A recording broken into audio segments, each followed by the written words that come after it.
Ze zit echt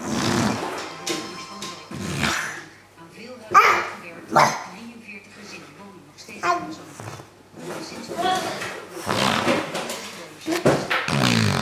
gemeente en de woningcorporatie. Een groot